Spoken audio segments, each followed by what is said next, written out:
আউযু বিল্লাহি মিনাশ শাইতানির রাজীম। বিসমিল্লাহির রহমানির রহিম। বাংলাদেশ ইসলামী ছাত্র শিবিরের 48তম প্রতিষ্ঠা বার্ষিকী উপলক্ষে বাংলাদেশ ইসলামী ছাত্র শিবির শেরপুর জেলা শাখা কর্তৃক আয়োজিত আজকের এই র্যালি পরবর্তী সমাবেশের ইসলামী ছাত্র শিবির শেরপুর জেলা শাখার স্নেহস্পদ সভাপতি জনাব আশরাফুজ্জামান মাসুম, স্নেহস্পদ সেক্রেটারি মোহাম্মদ মিল্লাত সহ ইসলামী ছাত্র শিবিরের কেন্দ্রীয় সাবেক বিতর্ক সম্পাদক জনাব গোলাম কিবরিয়া সহ ইসলামী ছাত্র শিবিরের শেরপুর জেলার সম্মানিত নেতৃবৃন্দ, বাংলাদেশ জামাত ইসলামীর সম্মানিত নেতৃবৃন্দ, আমার সামনে উপস্থিত শহীদ কাফেলা, বাংলাদেশ ইসলামী ছাত্র শিবিরের বীর ভাইয়েরা, আসসালামু আলাইকুম ওয়া রাহমাতুল্লাহি ওয়া বারাকাতুহু। আমরা শেরপুরবাসী গর্বিত এই কারণে যে বাংলাদেশ ইসলামী ছাত্র শিবিরের প্রতিষ্ঠা লগ্নে যে 6 জন ভাই ছিল তার মধ্যে একজন ছিল আমাদের শেরপুরের এই কৃতি সন্তান, বাংলাদেশ ইসলামী ছাত্র শিবিরের সাবেক কেন্দ্রীয় সভাপতি, বাংলাদেশ জামাত ইসলামীর সাবেক অ্যাসিস্ট্যান্ট সেক্রেটারি জেনারেল, বাদশাহ বিশ্ব ইসলামী আন্দোলনের অন্যতম নেতা, ইসলামী আন্দোলনের বাংলাদেশের একজন পথ প্রদর্শক জনাব আলহাজ কামরুজ্জামান। তিনি ছিলেন ইসলামী ছাত্র শিবিরের প্রতিষ্ঠা লগ্নের 6 জন সদস্যের একজন। এই জন্য আমরা শেরপুরবাসী আমরা গর্বিত।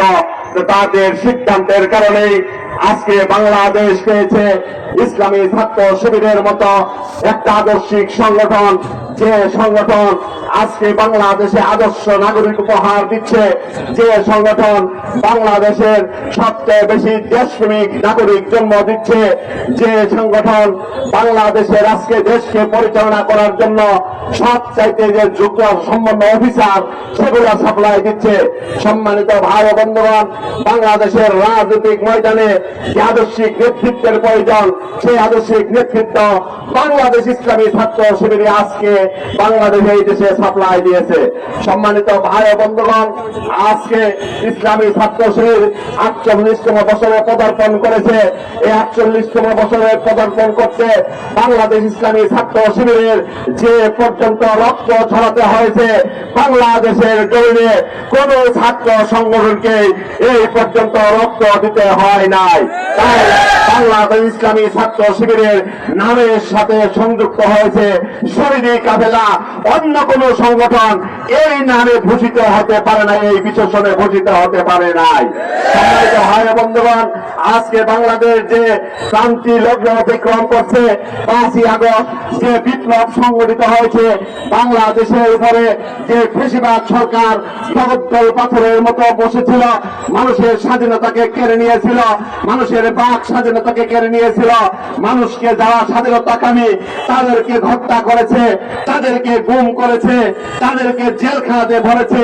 সেই ফেসিস্ট সরকারের পতন ঘটানোর জন্য সমন্বয়কারীদের সঙ্গে সবচেয়ে বেশি ঘনিষ্ঠ বিরোধীর সম্পর্ক রেখে যে সংগঠনটি এই রক্ত দিয়েছে, যে সংগঠনটি ভূমিকা রয়েছে, সেটা হলো বাংলাদেশ ইসলামী ছাত্র শিবির। ভাই বন্ধুগণ, বাংলাদেশ ইসলামী ছাত্র শিবির যদি না থাকতো, হয়তো আজকেও এই ফেসিবাদ মুক্ত বাংলাদেশের জনগণ দেখতে পারত না। সম্মানিত ভাই বন্ধুগণ, তাই এই ফেসিবাদী সরকার পতন হওয়ার পর আজকেও ফেসিবাদীর দূষর যারা এই দেশে রয়েছে, তারা এই দেশের বিরুদ্ধে ষড়যন্ত্র করছে। আমি তাদেরকে হুঁশিয়ার করে দিতে চাই, এই দেশে বাংলাদেশ ইসলামী ছাত্র শিবির রয়েছে। বাংলাদেশ ইসলামী ছাত্র শিবিরের একটি কর্মী জীবিত থাকতেও বাংলাদেশে আর ফেসিবাদের পুনরুজ্জীবন হবে না।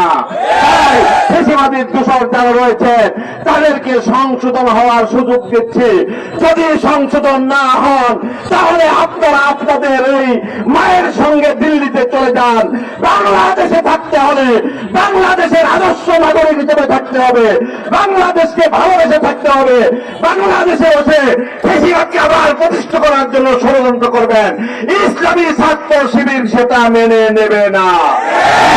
যদি আপনার সংশোধন না হন, তাহলে আপনাদের হুঁশিয়ার করে দিচ্ছি, ঘর থেকে ধরে ধরে এনে আপনাদের বিচার করা হবে।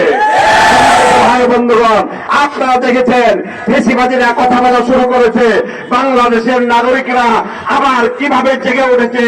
ফেসিবাদের যে হাতর ঘর, সেই ফেসিবাদের হাতর ঘরকে আজকে মাটির সঙ্গে মিশিয়ে দেওয়া হয়েছে।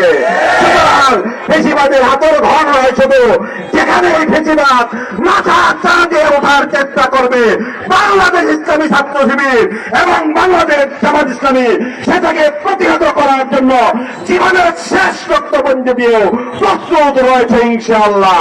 সম্মানিত ভাই বন্ধুগণ, যারা স্বপ্ন দেখছেন ফেসিবাদ আবার ফিরে আসবে, তাদের স্বপ্ন দুঃস্বপ্নে পরিণত হবে। কারণ বাংলাদেশের জনগণ এখন জেগে উঠেছে। এই দেশের কৃষক, এই দেশের শ্রমিক, এই দেশের ছাত্র, এই দেশের জনতা, এই দেশের মেহনতি মানুষ সকলেই জেগে উঠেছে। ফেসিবাদকে এই দেশে আর সহ্য করা হবে না। সম্মানিত ভাই বন্ধুগণ, আজকে এই সমাবেশ, এইখানে যারা উপস্থিত হয়েছেন ইসলামী ছাত্র শিবিরকে আমি ধন্যবাদ জানাই।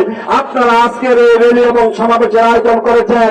এই সমাবেশ থেকে যারা সমাবেশে সহযোগিতা করেছেন, সম্মানিত সাংবাদিক বন্ধুগণ, সম্মানিত পুলিশ প্রশাসনের বন্ধুগণ, অত্র এলাকার জনগণ যারা সুশৃঙ্খল ভাবে আজকে এই সমাবেশকে সফল করার জন্য সহযোগিতা করেছেন, তাদের সকলকে ধন্যবাদ জানিয়ে ইসলামী ছাত্র শিবির শেরপুর জনসভাকে ধন্যবাদ জানিয়ে আমার সংক্ষিপ্ত বক্তব্য এখানে শেষ করছি।